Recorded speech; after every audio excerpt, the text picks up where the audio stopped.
At parang nadagdag po ba na isa pang hamon sa inyo, yung budget season na nagkaroon pa ng ganitong statement si dating DPWH Secretary Bunoan na lahat daw ng mga senador ay nagkaroon ng hindi bababa sa 500 million pesos na amendment o insertion sa ilalim ng leadership fund ng DPWH. Ito po ba isang bagay na nakadagdag na challenge sa mga senador? Unang-una, Sally, ako 10 years na ako na nasa Senado at hindi ko pa naririnig itong leadership fund na sinasabi ni Secretary Bonoan.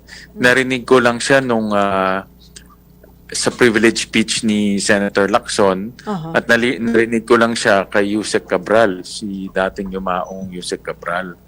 Pero in my 10 years sa Senado, wala akong naririnig ng leadership fund. Wala rin nag-offer sa akin ng leadership fund at wala rin akong na lagyan na leadership fund. Kaya for the record, hindi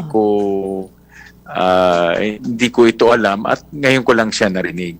Pagdating naman sa schedule, talagang tama ka, no? Napaka ng hamon dito sa schedule natin kasi nga Monday to Wednesday ay napunta ng impeachment. So ang aming panahon para hearing ay Thursday and Friday. Pero ang hindi alam ng mga kababayan natin, yung preparation ang mabigat eh.